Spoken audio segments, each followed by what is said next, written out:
It was accurate. I'll be fair.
Okay, seeing that it's 5:30, we will call the meeting to order.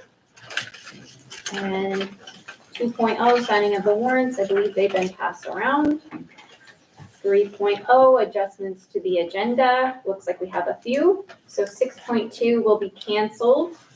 8.2 is canceled. And we will add a 12.1 executive session pursuant to 1 MRSA 405 6A1 to discuss employment of officials, appointees, and employees. That moves us to 4.0, approval of the minutes. Is there a motion? So moved. Second. Thank you. Any further discussion? All in favor? Motion carries. Thank you. 5.0, public comment. Do we have any public comment tonight? Does not look like it. Okay. Thank you. 6.0, district reports. That will be the ESA application. Dr. Karen? you want me to do it from here or can I do it from Wherever here? you're comfy. So I did provide you a one pager, just a little bit is about what ESEA stands for, Elementary Secondary Education Act. But what I'm meeting here today with you is basically to open up community input. So that's a requirement by ESEA. Before you put your plan together for the next school year, you have an opportunity for a board or any member from the community to offer some input on how to spend the money. So that's what I'm doing today, and I'll get to the time frames just a little bit. I mean, what is ESEA? This is your title grants that we receive for those people not sure. We receive Title I, Title II, and Title IV funds. Title I, pretty much, we use, as you can see right there in bold underneath that. It's improving academic achievement of the disadvantaged, and that's really needed here since we have over 50% of our student body falls into that category of disadvantaged. So it helps balance the playing field basically with the money we receive. Title I for this school year that we're spending now, we did receive a little over $546,000. And the majority of that, $485,000 of that is spent towards our student success coordinator and our 7 ed techs that help support our teachers in the classroom, especially in literacy and math. And a lot of those ed techs are really concentrated at the lower end of elementary, though, just trying to build a foundation. But we do have a few sprinkled up towards the upper elementary as well. So some additional things that we use Title I funds for, we have used spent some of that money towards Power Hour. We spent some of that money towards resources, math and literacy, family engagement, and also our summer school comes from that pot too. Title II funds that come in, that's focused on preparing, training, and recruiting high quality teachers and principals, a lot of professional development area. So as you can see, we got 70,000. And what we do with that money, kind of two things really. Professional development also for our Caribou High School. They get about 20,000 of that. So they, any staff that needs some professional development in math and literacy, they can use that money to help those teachers get some of that PD they need. The community school also gets about 20,000, and we use about 50,000 of that also to help for one of our teachers. It's called class size reduction. We use about 50,000, so we can use that there to help the district cost a little bit on the Title I side to kind of lower some of that money towards at least one of our educators. We take our Title IV money, which is dedicated to student support and academic enrichment. We use that, and we can split that into Title I and Title II. That's what we do each year. So we took basically $53,000 and some change there, and you can see how it was split between Title I and Title II to help support and add some additional resources, and also some money for some additional staff that we have on hand. So that's how we pretty much used our money this past year.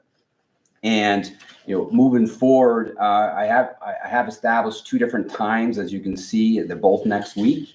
One opportunity for board or also community members to give any input on how to spend next year's Title I funds. Tuesday, June 17th from 9 a.m. to 11, right here at Caribou Community School, or in the office conference room. And then the next day on Wednesday, June 18th at 1 p.m. to 3 p.m. will be the next window for public to come in. Public can also send emails. They can call. I mean, board members, if you have some thoughts as well, you can, and you're busy at that time, you can also send me an email. What about this before you build your projects? We do have some of our numbers for next year, as I have down below. Title I, we got a little bit more this year, $576,251.04. And Title II, this has not been released yet. We're not sure where that's going to be. And we also last week received what we're receiving in Title IV funds, which is $57,456.62. So we're still kind of waiting on the others. It's a little slower this year. Jane, I don't know if you've experienced it being this late, the numbers coming to you. in the past, because Jane's done this for years. I'm always asking Jane questions on or some advice sometimes on this, but anyway, it just seems late that these numbers have been getting to us now, because really the application is open now to start our planning. So I'll take any questions that you may have on the SEA or our title funds, if you have any.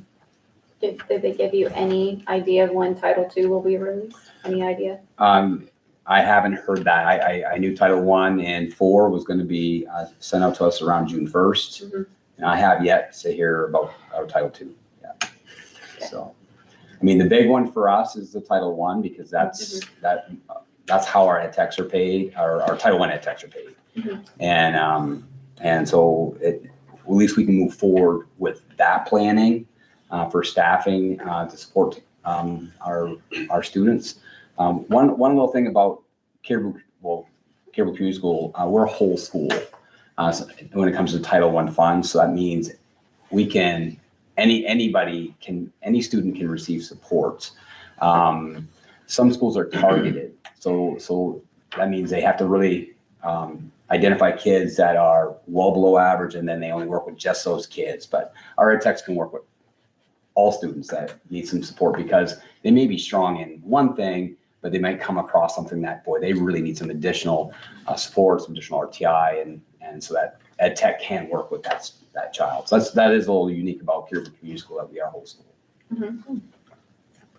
And just by looking at some of the Title I money, yes, it looks, like you said, a little bit more than what we got last year, but it doesn't look more in relation to the wages that we had to absorb because of the laws. Correct? Yeah, it's correct. I mean, Jay, I don't know if you have anything else. I mean, it just kind of followed the curve a little bit. I mean, in my opinion, when I looked at this, because as we laid out, based on what we have currently, mm-hmm. it was tight just to make that work. And we're still kind of discussing on some adjustments that we might make. So we have some ideas, and we're seeing some data that we need to address, especially in our upper elementary in math. Mm-hmm. It was a problem last year. We wanted to use some of the funds that we had this year for math interventionists. It was either take the math teacher that out of the classroom to be the math interventionist. We were still searching for a math person. Right. There. So we just couldn't find the right person to make our needs work. I'm not surprised that you're not able to find out what the Title II funds are. There's a lot of federal funds right now that are up in the air. Yeah. Mm-hmm. Yeah. Oh, we were working for a while. They keep saying stuff is coming, but yeah, it was that Title I though. We were really worried that we were going to receive quite a reduction based on all the politics that's been out there, and we were fortunate. And in regards to the increases, don't seem to align with the wages increases. The funding formula that we get is based upon free and reduced lunch students. So they don't take into consideration how many staff level or how much we pay the staff. They take the numbers, and I think we've done a better job of finding true numbers, because they used to use the numbers from DHHS, and there are a lot of students that aren't serviced through DHHS, and we were missing a count on those. So the free and reduced lunch is how they equate the formula to how much we're going to get. Thank you. You're welcome. Any other questions for Dr. Karen? Thank you. 7.0, old business. It doesn't look like we have anything, so we're going to move through. 8.0, new business. 8.1, computation and declaration of votes. I believe we signed that. Yes, that was included with the warrants. Okay. I just need you to officially read that and approve.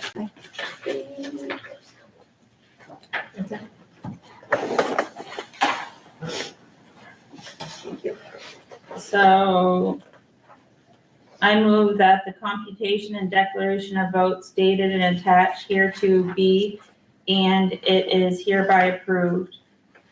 Further voted that the computation and declaration of votes be entered upon the records of Regional School Unit 39, and further voted that a certified copy of the computation and declaration of votes be sent to each of the municipal clerks within the regional school unit. Second. Any further discussion? All in favor? Motion carries. Thank you. Then we skip to 8.3, consider approval for the superintendent of schools to have hiring authority during summer break. So moved. Second. Any further discussion? All in favor? Motion carries. Thank you. 8.4, consider approval to authorize issuance of a $1 million tax and revenue anticipation note. Yes. So moved. Second. Any further discussion? All in favor?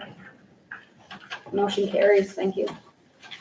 Consider the date for the next regular board meeting.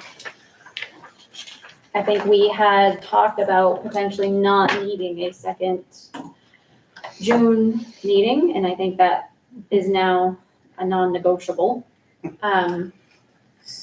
So I do have prepared for you, and I'm not, it's a list of some options. I don't know if you wanted to discuss that now, the future date, or if you may want to wait until after executive session to determine some, actually, maybe multiple dates. Because That's fine. since the budget didn't pass, we need to go through the process all over again. That's what I was gonna ask. We have to go through the CPAT. So you're Process. right, so we have to start back, the board approves the new budget, and we go back to CPAC for the full budget meeting, and gets voted on, and then we move to another poll vote. Yes. So I have some time options, and date options that we can look at to see what works best with your schedules and what you feel most comfortable with when will we be ready with a new budget. So yeah, So, I guess I'm going to suggest that we circle back to, that after. So 8.5, we will defer until after our executive session. I don't think I need to go through a vote on that, right? Okay. 8.6, consider adding an additional board member to the Board of Education.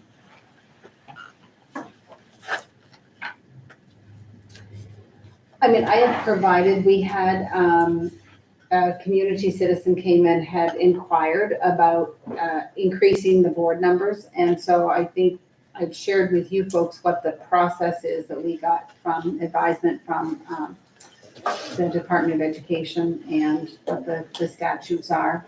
And I also did email, the individual that had come to the board meeting and inquired, and, sent him the same information of what it consists of to increase a board, the numbers in boards. And I haven't heard back from that individual since sending the, email. So I just wanted to let you know and make it public that we did follow up with that and research it, so. It's the decision of the board whether you want to pursue that very long. I mean, I back then I thought we should have had at least at least one more board member added. But I think right now we have bigger things, so maybe look at that in the fall or something, once we get through this hurdle. Yeah, I don't mind looking at it later. Took the words out of my mouth, Jen. So I think we will defer 8.6 as well till fall, when the school year starts again. We can September, revisit it. Yep. Yeah, I would push that until this October. October. Anyone object to that? No, okay, good. Thank you. Superintendent report. So I do not have anything for resignations, retirements, no transfers, no new hires. The monthly profiles, you should have gotten that in your packet. I guess, as you have a chance to process it over the summer, what I'd like to know is, do you find those valuable and informative? That's something new that we started in January, and the building administrators have been great about, providing the updates and the information. So in trying to keep you more informed about what the profiles of each of the schools look like on a monthly basis, I would just like to know if it's something you'd like for me to continue. I shouldn't say me, us to continue, or you find that it's really not necessary or valuable. My feelings will not be hurt if that's what you decide, but we also don't mind continuing it as well. We're doing it quarterly right now? Monthly. I've been doing, we have been doing them monthly. Could we move it to quarterly? That way, I mean, I was I gonna say, I wouldn't like to get rid of it altogether, but I don't know as if monthly would. is How necessary. difficult is it to pull the information together? I'm looking at the administrators sitting here. For me, it would take the same amount of time quarterly as it does monthly, because we just run the reports and I just would change the time frame. So it's not like you're spending half a day trying to pull it all together, it's just a matter. Oh, I mean, it takes a little bit of time, but yeah, it probably takes half an hour or so. Okay. but if we're looking at doing it quarterly, would that be at all beneficial? You wouldn't hurt my feelings. Well, they wouldn't be doing it 12 Right. times a month, 12 Yeah. times a year, they'd only, Yeah. yeah. Because I, like Jan said, I don't think any of us want to get rid of it completely because it is valuable, but monthly, I think that's something that we could move to quarterly and then see, okay, are we missing anything by going quarterly that we would have wanted monthly? The only thing that would be, the only thing need to be discussed on would be the intervals of when would you start your quarterly quarters. countdown? Mhm. Because, you'd want to have at least the fourth quarter somewhere either in the end of April, 1st of May. Right. Somewhere in that chunk of time. I mean- Enough time that's still left at the end of the school year that there's something identified or addressed in that. So you had a little bit of time to Action plan. talk about it. Especially if you wanted to put something in play for the next school year coming. So wouldn't you just like, what is that, September? Well, I mean, it depends on when you want to put it in. The only benefit, I think, coming with quarterly is that would align with CTE, alternative, and Caribou High School grading periods. So if you ever wanted to look at anything that correlates with that, it would coincide. But that would put your fourth quarter at the end of June, which it depends on what you want to see. And it's not a decision you need to make tonight, obviously. I mean, the school year's coming to a close, so, this is the last one for this year. So I would just ask that before the new school year starts, maybe you could let me know. Well, I think what Jamie's saying makes sense. And that last quarter maybe is just a modified one, like it's not really an actual quarter, it's a couple weeks or, whatever it may be. But yeah, And there's nothing to say that like CCS has trimesters, so there's nothing to say that we can't do CCS and trimesters and the other programs, quarters. I think the sentiment though from the board is, to answer your question, that we don't want to get rid of it completely. Correct. Thank you. And then the LD 436 update, which I believe is you, Dave. Why I requested it. Yeah. That was board done. So David asked for, so Amy has done a fantastic job keeping us informed along the way as this law was going to be implemented, which we are now at a place where it is July of 2025 that it needs to be incorporated. So just as a refresher, and then Amy and I think Jamie are going to be sharing some information in regards to how the Caribou Tech Center and Caribou High School are collaborating. But just as a brief refresher, that the intent of this law is to make sure that we don't have students that are unable to take tech classes because their schedules won't allow it. They have to be in high school to get their credits, so they can't take tech classes. We've been fortunate in Caribou that we really haven't had those barriers that I think some smaller schools probably have had, meaning, if our students can't take Algebra 1 at a certain time during the day, they probably can take it at another time because we have the capacity to be able to do that.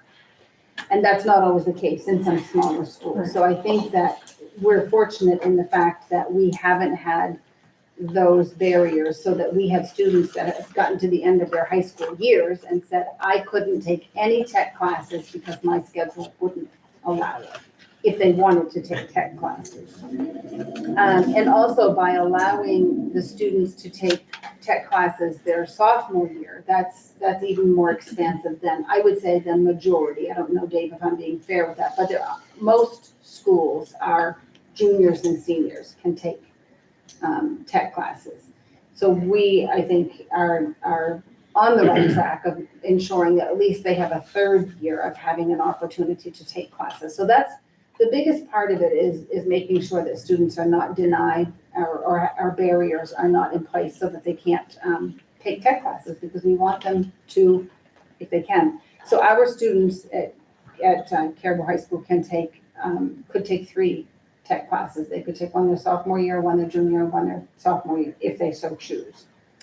Then the other part of this law, which Amy and Jamie will be talking more about, is making sure that there are some of the courses that if they take a program at the tech center, that they would have an availability to get a core credit from the high school, so to speak. So we have CNA, they can get a health credit, which is a requirement of the high school graduation.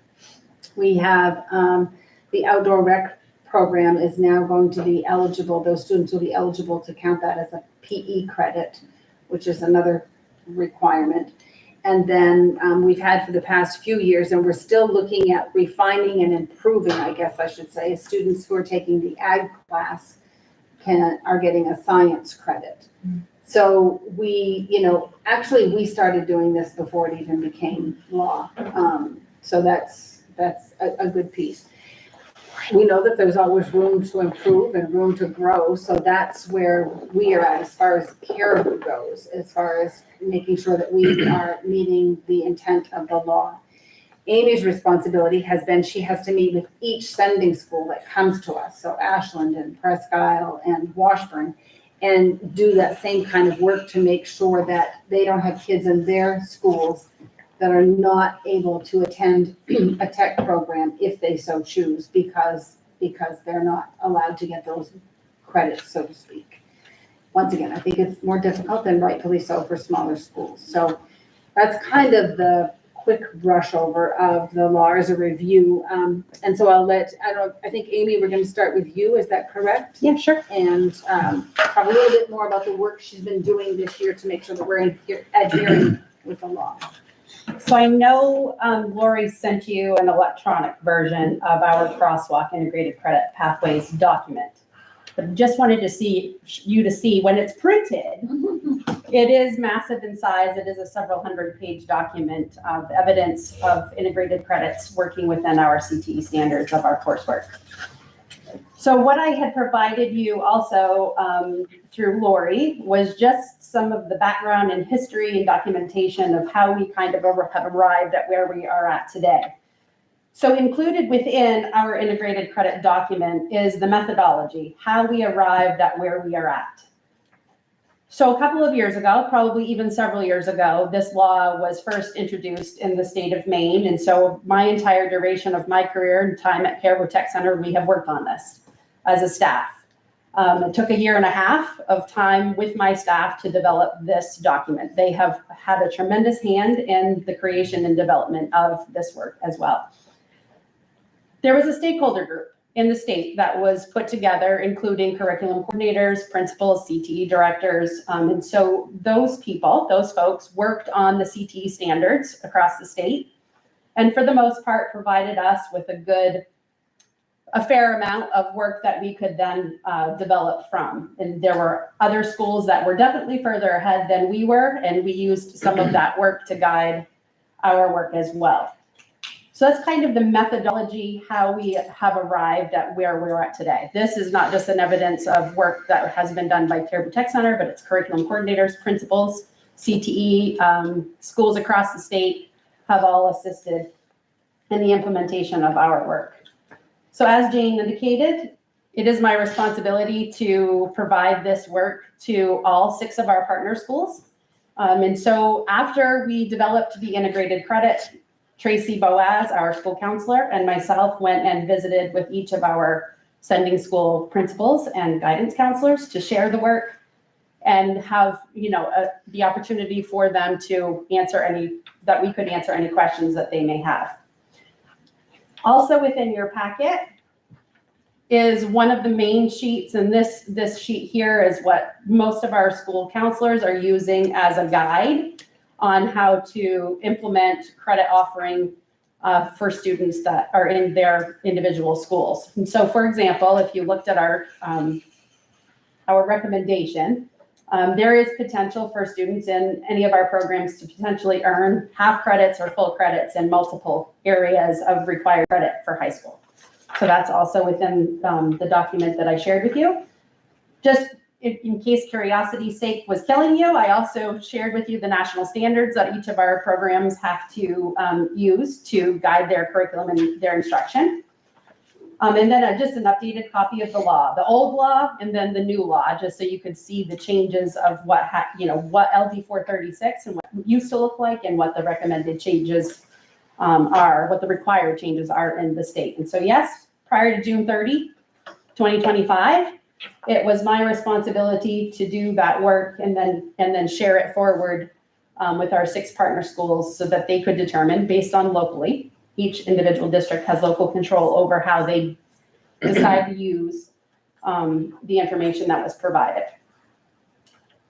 Our CTE standards were crosswalked with academic standards, and that is what is within your integrated credit document. Along with, we took it one step further. Jamie and I had a lot of conversation about like what would a principal need to be able to, articulate credit to students. And so we also provided examples of how that work is done in our program, in case, any principal wanted to know, well, how do they meet the English standard or how do they meet the math standard? We included examples within each of the content areas to provide demonstration for principals to use as guidance. This year, we added an academic coach, Mr. Gehring. He spent part of his day and part of his weeks with us. And so he was instrumental also in guiding us with his 4 secondary education certifications. His knowledge and expertise certainly had a hand in assisting us to make sure that we were utilizing the correct math, the correct English, the correct science. He's endorsed in all of those areas. So that certainly was a great help to us as well. The addition of the academic coach also allowed for strong work and collaboration to happen between Mr. Gehring and Mr. Moore. As Ms. McCall shared, we are still developing our agriculture program to make sure that we are ticking off all of the science standards that are necessary. The addition of an academic coach also allowed for us to integrate students from Washburn and Fort Fairfield as grade 9 students. So that has definitely been a good benefit also. So going forward, now that we have developed all of this work, it is quite varied on how each of the schools are choosing to utilize the work that we have done. And so it's been very challenging to develop a cooperative education agreement when every school is a little bit different on how they plan to implement the work that we did. So to provide you just with some examples on how some schools are using the integrated credit work going forward, I do have, and I'm sorry I didn't copy it for you ahead of time, but there is an integrated credit guideline that was developed by Mount View High School.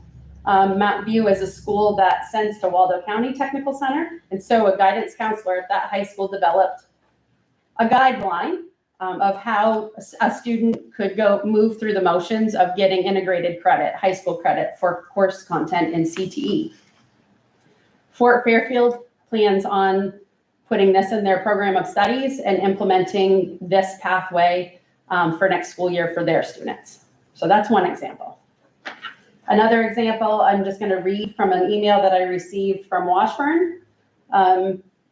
Washburn shared that this document is incredibly helpful. I think that we've been doing this all along for our students with IEPs, but now it gives some guidelines for how credits may be earned for other students as well.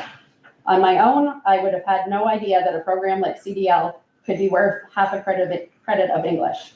Our teachers here understand that in no way this jeopardizes their current courses or enrollment, just gives more flexibility to what's right for each student. What works for one student doesn't always work for another. We are short on staff, and as you know, we lean heavily on both tech centers to offer programming for a significant portion of our students.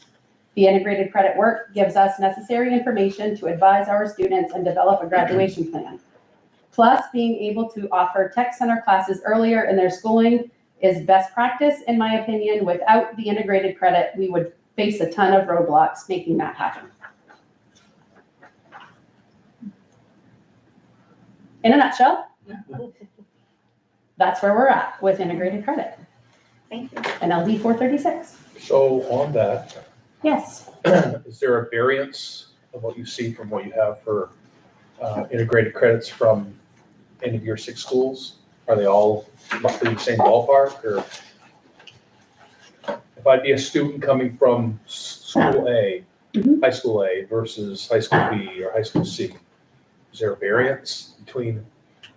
I would, there's a great variance, yes. And so, the 2 small schools of Washburn and Fort Fairfield plan to adopt it fully next year to benefit their students. And with some restrictions to Fort Fairfield, you're following that guideline, and I can share some of that guideline with you if you'd like. They are only planning to allow students to earn a credit through CTE for one English, one science, one math, one social studies through their 4 years of high school. So that's one of their limitations. They would expect a student to have a barrier in place before they would allow that credit offering to happen. And so if Algebra 1 works in their schedule, then they're not going to be able to earn their math credit while they're at Tech. So that would be one way. I don't really know how many at this point will actually utilize that. I can't answer your question there. But I would suspect that we will have several from both of those schools for next school year. I can't speak to Caribou High School, but Jamie, certainly, Mrs. Selfridge can certainly speak to that. Has your enrollment increased or decreased from this year to next year? We're up in a lot of areas from some schools, but we've seen some decline as well. From where? We have quite a decline from Caribou for next school year. There's a massive Choice, or decline is that from by, Caribou. is that by choice or is that by design? I or- can't answer that question. Some of it probably has to do with not allowing freshmen to take any of the tech classes due to our funding impact. When you say quite a few, what's the numbers? This current year, we have 111 different Caribou High School students. Next year, we have 61, so we're about 50% decline. Are your programs still all full? We do have 4 programs that still have room for students, but we do have most of our programs are full with waiting lists. So 4 programs still have vacancies. Correct. A lot or a few days.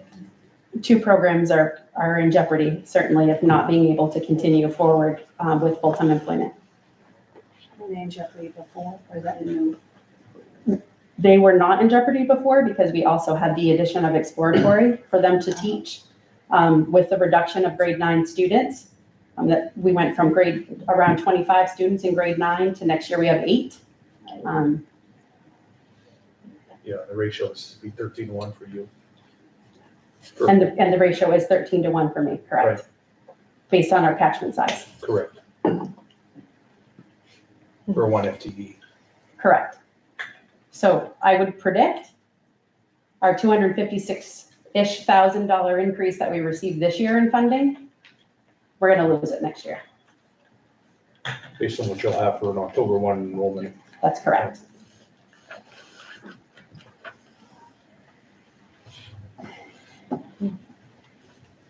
Are there any other questions? I'm sorry. If you have questions, though, please submit them and then we can. Yeah, I guess I don't understand the politics of these meetings just yet, but I do sit on the advisory board. I know you just told me I couldn't speak, but I can tell you from all the students, they don't have the opportunity to do tours like we used to. And no shame to Jamie. I'm not sure how we can get the students to sign up for those tours. Just, there's a heavy lift that needs to be done. They're not Relate to that, exploring. 'cause I know when I was in Bolton, I used to make the comment, and I made all of the freshmen and sophomores from our area schools come and I'd say, they don't know what they don't know. I don't think it needs to be done during the school day, but at the beginning of the year, when the freshmen do their orientation, a quick walk through the tech center to show them is not a waste of anybody's time. I do think we've done some good work with the middle school. Our JMG specialist has been at the 8th grade, coming to Caribou Community School a couple of hours a week. I think that's certainly giving students, a taste for what we have to offer at Caribou Tech Center. That's been a good collaboration.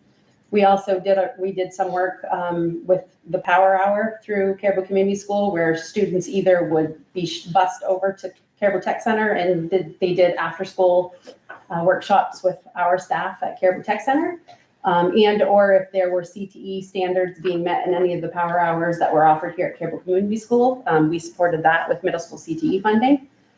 So that's been a good collaboration that we've had to try to just continue to expose students to the opportunities that they have in the trades. Well, one could assume too, with our 8th grade being at the high school, it'd probably be easier to give them a tour, I would think, since they're just footsteps away and not. I think that would be an opportunity that JMG teachers should take advantage of. Is the kids are right there, at the other end of the building. So and there's nothing to say that they have to do all of their JMG time in the 8th grade classroom. There's no reason why they couldn't go to the tech and see, they're gonna see that as they walk by things, right? So it's. What I am concerned about is the freshman grade level, because that's when we're at the biggest at risk of students entering into high school. And, you gotta have some kind of care to keep some of these kids in. That's not for all, but there's an at-risk factor for freshmen. So at this time, I believe Mrs. Selfridge is just gonna give an update from Caribou High School, sorry, Jan, do you have? But what, I agree, because I was here for that, but didn't it go from like a 1 period to a 3 period, then it ran into like kids not having enough credits to graduate or something like that, so maybe you can look at that one class versus 3 so that they're not at risk of not having enough credit. But then the integrated credits wasn't there at that time. Oh, okay. So that should make a difference at this time now, going forward.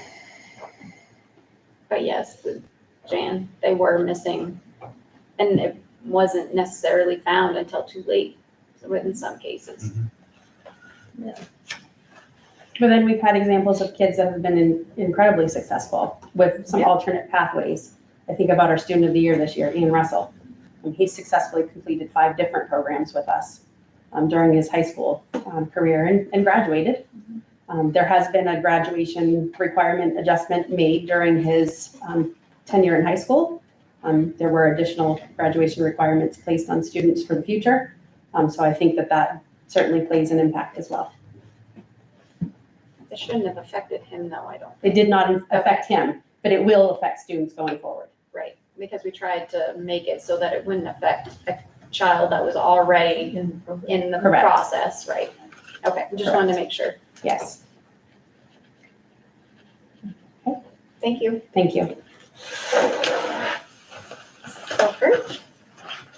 So Ms. McCall kind of touched on a lot of the work that we've been doing this year at Caribou High School with LD 436. So Amy and I have worked quite closely to try to figure out how this is going to work. I've also been working with other local principals to kind of figure out how we're kind of collectively going to look at this. The big message when I talk to other administrators around the county is the little schools are using it much different than the big schools. The schools that have tech centers attached to them are using it much different than students who need to travel and have to require that time. So we are very fortunate at Caribou High School to have the CTE program that is literally just steps away. So when we go to build a student schedule, we don't have to factor in travel time. We don't have to factor in a gap during the day. We are very easily able to put the 3 credits in and then continue with the other 4 in the rest of the day.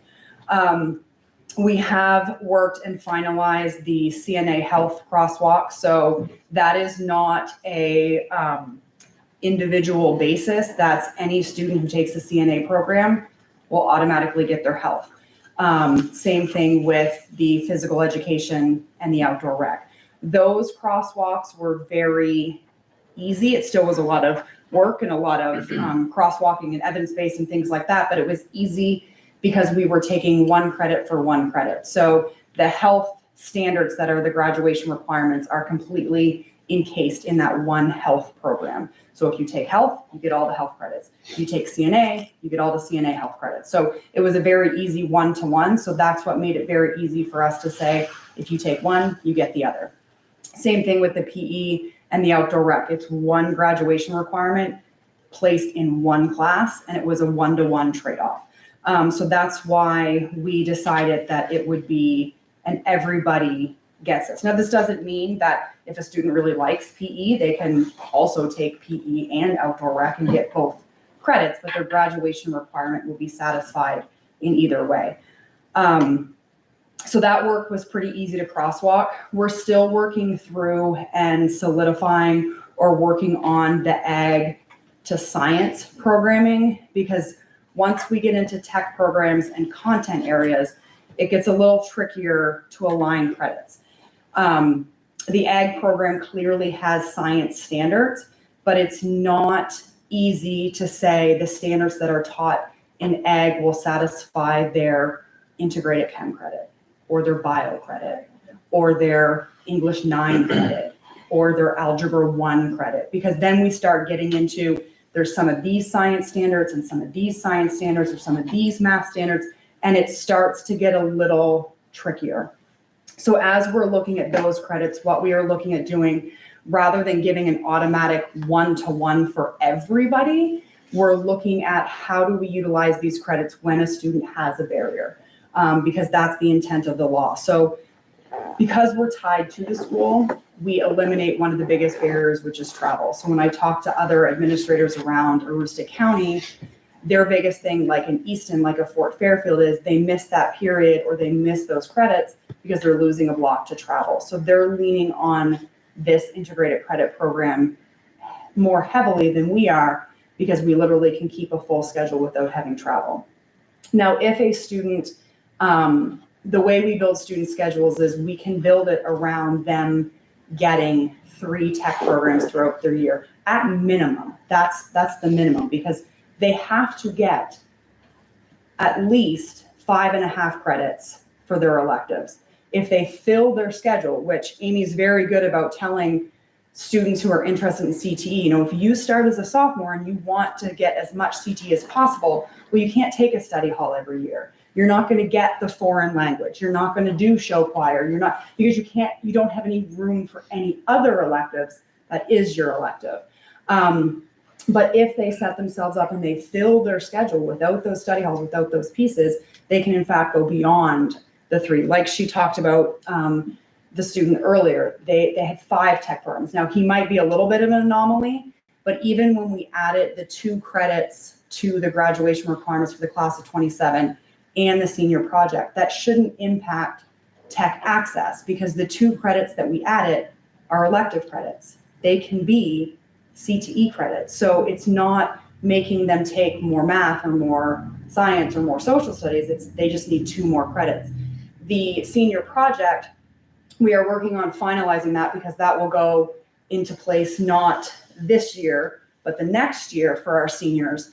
And we've basically created 3 pathways. And one of those pathways, well, really all 3 of the pathways, but you'll get more information on this when we solidify and we bring it to the curriculum committee. But basically what we're looking at now is you can take the class, you can take the senior project class, which is a half-year class, and be with the teacher, or you can do it through our RTI program at the end of the day as well. And you can do it through a CTE lens. You can do it through a product-based. You can do it through a community service. You can do it through all these pathways. So a student doesn't necessarily have to sit that class in their schedule to get their senior project requirement, which again will free up more time in their schedule to potentially get more program. And this is beneficial for a variety of students. When we have music students, they like to take show choir all 4 years. When you take show choir, you also have to take chorus. So that really starts to squeeze in a schedule if you want to do those programs. So we wanted to make sure that the senior project satisfied the purpose and the intent of why we put the project in there, but also didn't handcuff students to one pathway. You have to sit in this class, it has to be at this time, and kind of box kids in. So they have the flexibility to do that. And like I said, you'll see that probably September, sometime of this year. The social studies department is finalizing kind of the details and the pieces, and we have the program plans pretty much done for that. So if, as we go down the road, if we have students who have not been able to take their electives through CTE, if that's their choice, that's when we will start to look at individual schedules and say, okay, so you're a senior, we still haven't met your elective requirements, you want to do it through welding, okay, how can we help you get your electives through welding, but you also need a math, so what is that going to look like? But that will be on an individual basis, and we'll use, it could come through, it could be, I talked with guidance, it could be because of recovery credits. Maybe they failed something early on and now they have to recover in English or in math. Well, how can we recover it in a different way? It could just be a straight up original credit that they're missing that they don't have. So we'll work with that. There's a variety of ways that they could get to senior year and be missing something. So the question I would have on that, listening to what you were saying and so listening to Amy, is if I'm a CHS sophomore, and I want to take CT program, how many core academic credits can I receive by taking a welding program like you just said, or an ag science? So for the one-to-ones, like the automatic, you get a credit for taking it are the CNA and the outdoor rec. The other credits would be on an as-needed basis if there's a barrier for the individual student. And typically a barrier wouldn't really appear until a junior or senior year when we are running out of room. As a sophomore, we have 3 years to make that puzzle work. And because we have so many slots in the schedule, because our schedules align minute to minute, because that's the other thing. A Fort Fairfield schedule, they might be able to do 2 programs in the morning, they might lose the half hour of travel, but then when they get back, they lose even more because they're in the middle of a block, because they're not on the same schedule. So because we're able to go 1 for 1, we don't tend to see the schedule conflicts that we would have barriers for until later on. And that's when we look at the individual student. I had to testify in front of the Ed Committee for this bill, for all of the CTs in the state. And I was the primary mover in authoring this bill. And when we mentioned barriers, we did not mention barriers because of travel. Barriers was a barrier for the example you gave earlier. Didn't do well in my Algebra 1. Didn't do well in my biology, or whatever it may be. So then CTE and the programming through CTE would enable a student to be able to fill that gap so they can still graduate on time with their counterparts. So I'm listening what you're telling me on barriers, that's not how we define barriers. I think barriers can be different for any student, and Caribou High School is very fortunate because we have multiple pathways to alleviate any type of barrier. I mean, we've got Danny's program with alternative ed that very quickly, usually by freshman at latest sophomore year, we've kind of figured out like, okay, we need a different pathway for this student, and we kind of changed the trajectory. As a sophomore going in, if a guidance counselor is sitting down and mapping out a 4-year plan and we see that they're going to run out of space, then yes, we could look at what we're going to do to make that work for the student.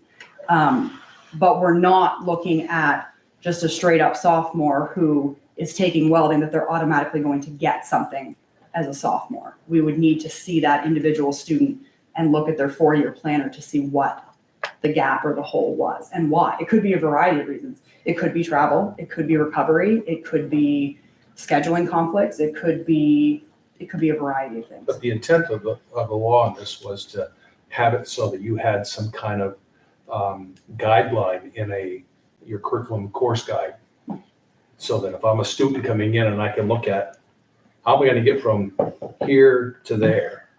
And come up with some kind of plan with my guidance person or whoever is my parents to help me along to get to that point where I have a career interest of how I wanna go forward. Am I not understanding it though, right, that would fall on Fort Fairfield's guidance department, not ours?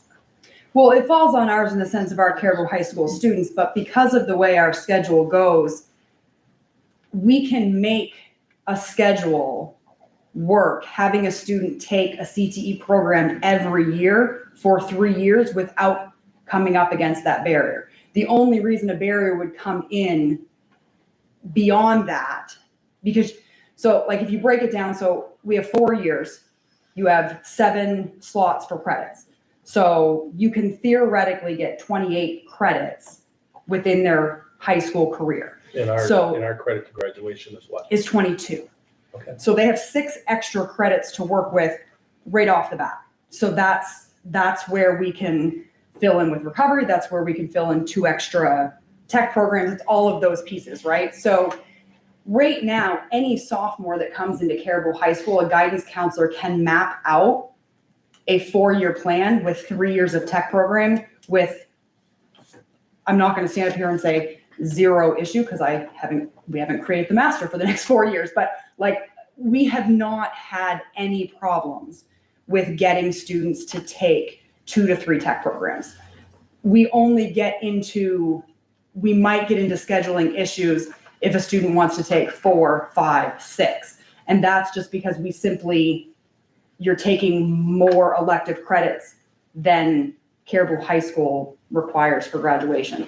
And that would happen with anything. That would happen the same. We look at students who, if they want to take all of the music programs, well, if they took show choir, band, chorus, music productions, if they want to take them all 4 years, well, they wouldn't have space. So they can't do that. So they can take up to the 5.5 that they're required, plus the additional 6, which gives them 11.5.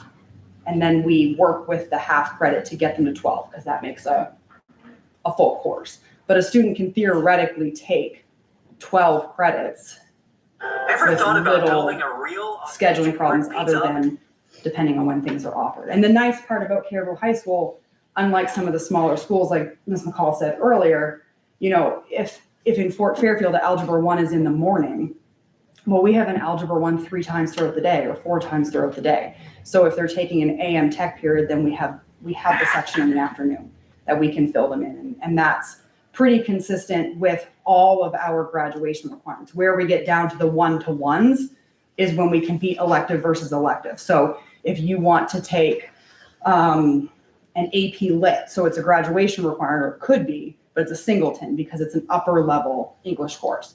You might have some competition there because it's a 1-to-1. But everything that is our general ed graduation requirement, we have multiple sections of it to combat that specific issue as well.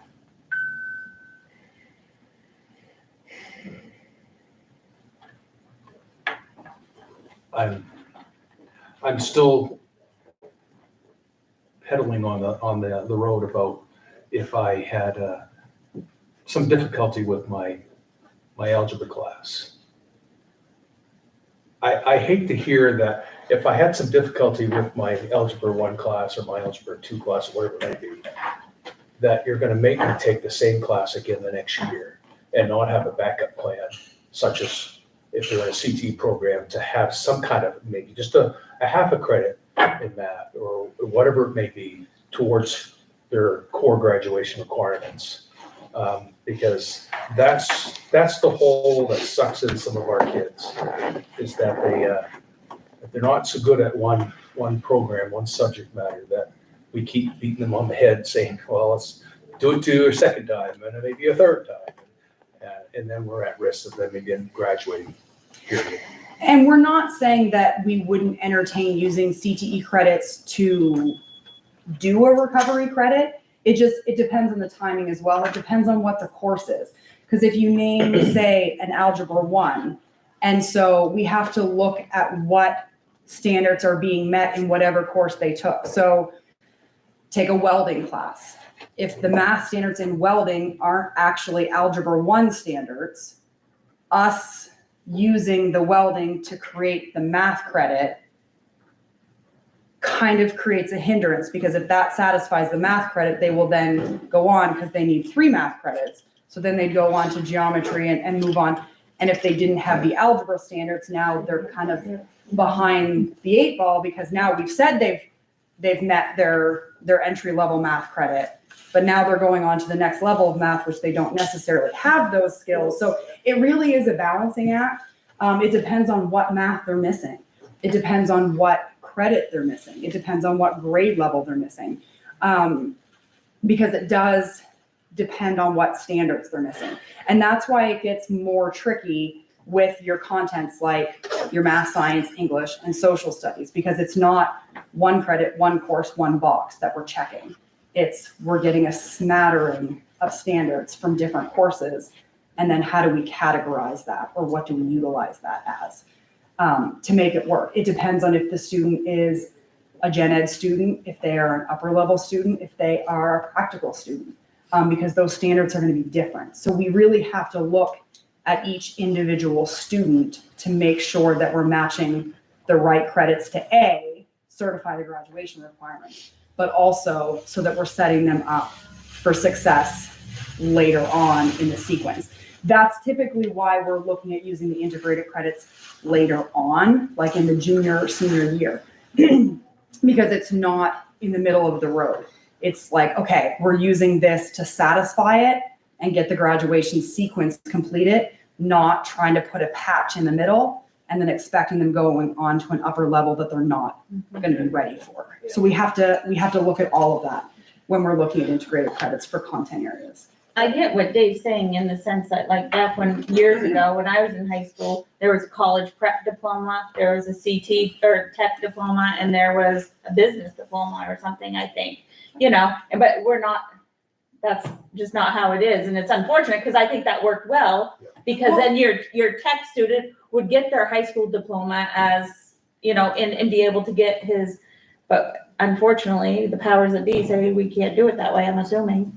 Well, It's what we make of it, because we're the ones. right, we don't that have set those standards. segregated diplomas. We There's have only 16 Right. credits they have to get for a state diploma. So and I guess that's my point. Maybe as society, we're moving back into that direction, that you need to have a tech diploma, a college prep diploma, and I mean, back then, I think there was a business diploma or something, I don't know what diplomas you have, but, maybe that's where we're eventually going as a society, because you have so many kids that are doing the tech programs that don't want to sing in chorus or.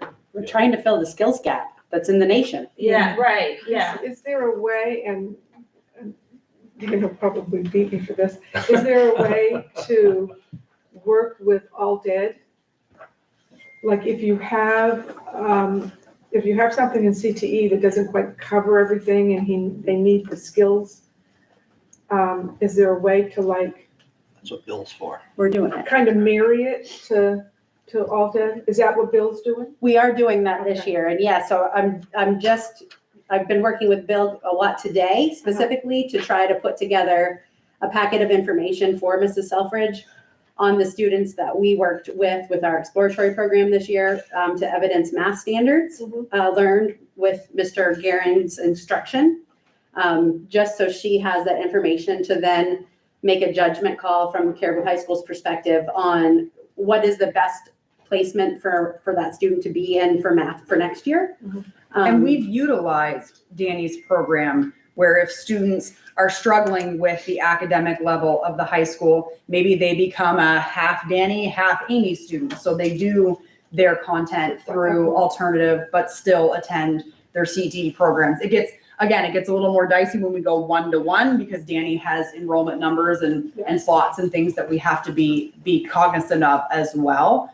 But if a student still requires their elective credits and still requires their content graduation requirements, we often work with Danny. That's where a student ends up going. If high school wasn't a successful place, then we partner that way too. And again, that's an easy partnership because it's just down the hallway. We're not having to travel them somewhere else. So we can easily make that slide where that program is a little bit more individualized with what standards they need to do. Where, you know, an alternative program, it's written in the name, it's an alternative program. They get to do and meet the standards that they need. At the high school level, we have a class of 24 and we have standards that we meet in that box. So it works for the masses. It doesn't always work for the individual, but we have to make sure that our guidance stays with our students, which has been much more helpful with going to caseloads. I don't even know when we went to caseloads, 2 years ago. So now their counselor stayed with them all 4 years. They know what they started with as freshmen. They know what programs they want, where they want to go to school, what they want to do, and they can help map out that pathway. It's not just walking into guidance and going, who's going to see me today? And they have no idea what the last conversation was. So we're seeing better planning and better prep through our counselors because they get to know their students, they get to know their parents, and they get to make those pathways. But there's a lot of variables that go into making a high school schedule. And I think our guidance counselors have been very flexible. Our teachers have been very flexible with moving things around to get what courses that they need and balance both the CTE offerings and the academic credits. So this is also still new. You know, we got this binder this year. So we're being thoughtful about it. We're being individualized about it. We don't just want to go in and be like, we're going to take this, like do this whole thing like every day, you know? So it's like, it's really about working with the individual student for what the individual student needs. And typically we don't see gaps or problems or things that are missing until we start to shave down time. Because as a sophomore, you still have 21 slots to fix the problem, to fill in the puzzle, to make it work. But every year that you go on, your box gets smaller and smaller. And that's when you have to bring in different resources to make it work. And that's what our guidance counselors do every day. And from what I think I'm understanding you to say is that the one-to-one for the rec and the CNA course will roll into effect this school year? Is that so? Like this fall. This fall? Yep. And so, but while you don't have other set in stone credit trades, if we will, it doesn't mean that you won't consider working with the individual student. That, in my understanding, like generally, that, which is great. I think also, like what you said, between caseloads the last 2 years, we've had much better pulse on what the students' needs and the gaps and the barriers have been than previously. So just want to make sure I was. Do you have any idea why the fewer students are signing up for? So say the numbers again, you said 111 to 60. 61. So we anticipated a drop because of the exploratory, but those two groups would only make up 26, right? Because 23 were from Caribou High School. okay, so 23. So the other decline. Is it study halls? Because like I know I have friends whose kids were, you know, and they said like if they were going to do, as you said earlier, like tech at an early grade, that they wouldn't be able to have any study halls. And I think for some kids, the thought of not having a study hall puts them in a tailspin panic, you know, because that's a free time. Well, and so just to be clear, the getting tech and not having a study hall is not if they want a tech program or really even 2 tech programs. The no study hall really comes down if you want 3, 4 plus programs, because you just run out of sheer numbers of time, right? But if a student wants to take a tech program, I mean, theoretically, I'd have to sit down and crunch the numbers, but they could probably have a study hall their first 2, if not 3 years, and then they could take their tech program as a senior and not have a problem with numbers. I think, I mean, I don't know what the drop in enrollment. We've actually increased the time that they are required to be there. So like during my time there, it used to be that they could take more than one study hall and they had open campus. So students opted a lot of times to not take classes and take study halls because they just left for half a day. So as we worked through that for the last 3 years, we've dwindled it down so they can take a maximum of one study hall per grading period, depends on how the pieces fall, but it's like 1 credit of a study hall per year, and it's not open campus. So if you take a study hall, you're at school working. So it's still not, because what we were seeing was competition in programs. So a junior or a senior could take 7th period as study hall and not be there, or they could take a class. Well, what 16 or 17-year-old brain, Right. unless they're really committed or dead. I'm not saying that all students think that way, but we were seeing a huge push that, well, I'm just going to go start work early, or I'm just not going to be here. So we required them to be there, which is requiring them to take more classes during the day. Now, what they take is up to them. It might be tech programs, it might be other electives, it could be ELOs, it could be a variety of things. The only thing that I can for sure say from Caribou High School that is impacting the number is the 23 from the freshman exploratory. What about the class numbers? Have they dropped? Like, you know, the class that just left, I know there's quite a few seniors that took tech, you know what I mean? Like, I know we get those numbers all the time. I mean, if you look at the monthly report, we run anywhere from 100 to 120 in a grade level. I think our biggest class right now is the current freshman, which I think the last numbers were 119. So that's the bigger. Remind me again of how many graduated this past weekend? 100. 100.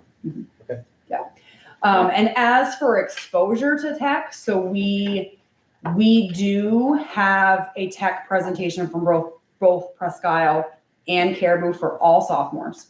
So all sophomores get that. No, sorry, all freshmen going into sophomore year. Is that correct? I think so. And we've done tours for them as well. And any student can take a tour. So the other thing, like if a student wants to go see the tech program, they just need to see their counselor and say, hey, can I go tour? And then our counselor will connect with Miss White or Miss Boaz and we'll get them out there. We actually had a student ask for a tour and then just take themselves on a tour this year as well. They didn't quite understand the process of how to get out there. But so they will coordinate that, you know, all the time, but we have annually a set presentation and tours for both. We don't take everybody to it. The tours are like optional. You have to sign up for them. And that there's 2 arguments. You've got the argument of, well, they don't know what they don't know until they see it. But we also have a generation of students who, if they believe they don't want to be somewhere, that's not a good setup either. So we do the advertising, we do the sign up, we do the presentation that they all have to go to. So they all sit through the freshman presentation of like, this is what it is. And then if you want to know more about it, then you can sign up. I just said two things. One, just to build on what you're saying there. I'm a true believer in then bring them all. Not just, I have an interest and I'd like to walk down the hall and get an individualized tour. Because again, I go back to that line, you don't know what you don't know. And I think by exposing that to them, they have at least a chance to start thinking about careers.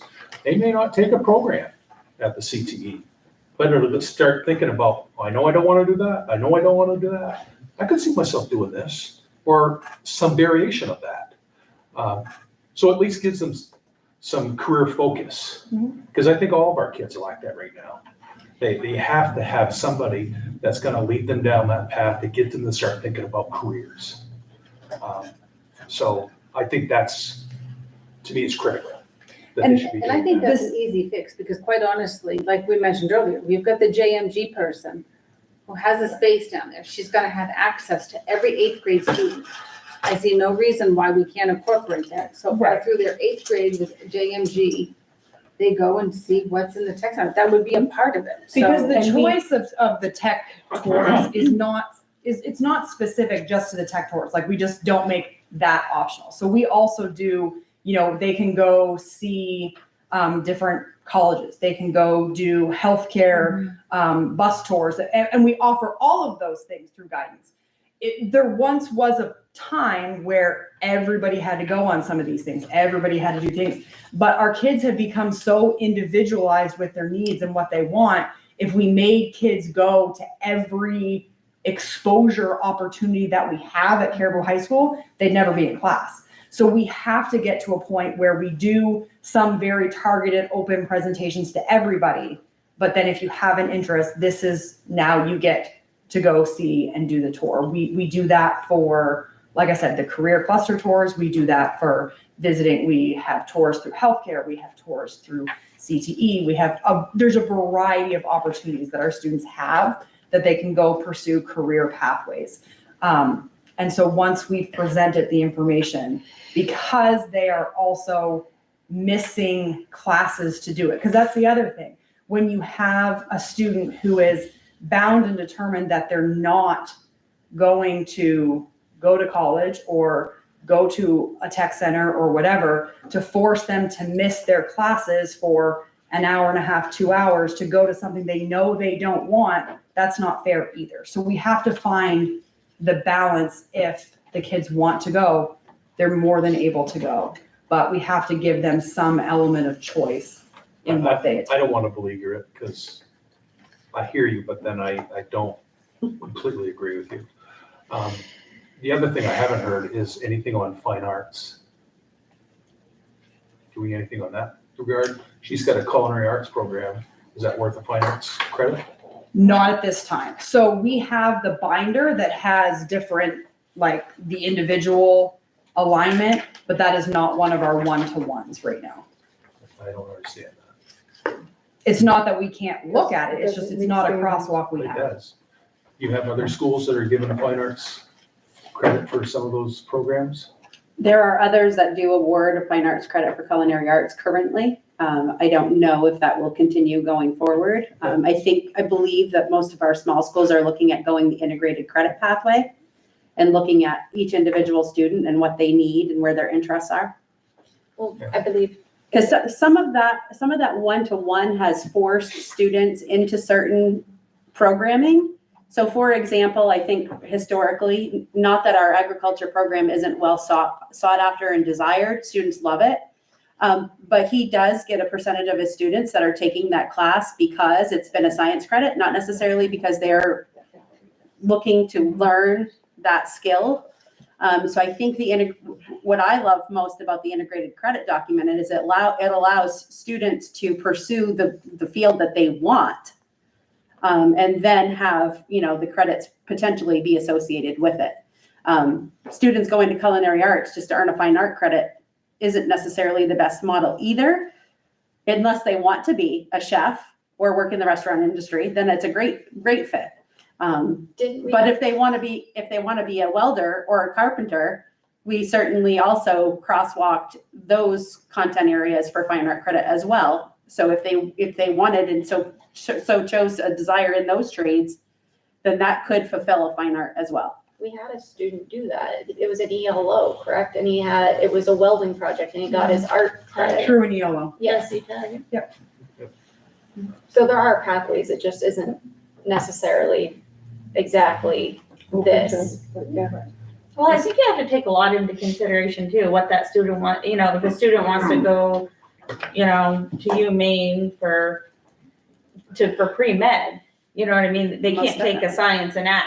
Most Yes. definitely. They're not gonna make it, so I mean, But they you can gotta, take it, they can take a CNA class. absolutely, but I mean, I think it's individualized. You have to look at what each student, if you sit down with Jamie and say, Jamie, what do you want to do? Well, I want to be a doctor. And they say, well, and I want to take ag this year. I would think you'd want to steer more towards the want every chemistries science- and the science micros credit you can and get. biologies and all that stuff. But, which I think you guys do. Yeah, my biggest takeaway was that I heard you talking about individualizing it, and that is hard, that you have 100 kids per class, let's say, per grade level, that's a lot of children that potentially could have individual plans, but you also understand the needs of that child and their potential career path. And theoretically, every child has an individual plan because every schedule looks different. Yeah. And they take different pathways and they want different courses and they want different electives. And, you know, we've got kids who are 4-year upper level college bound and they have a very specific path and they have their own challenges. You know, how do we get all the APs that conflict with this science and this, and we have to make decisions and we have to make pathways for them too. This is not a new concept for our guidance department to be making individual schedules with pathways based on what they want to do after high school. And I'm guessing the work isn't gonna stop, right? I mean, we have at least 2 right now nailed down, but the work is gonna continue with Mr. Gehrig and so on. Great. Thank you.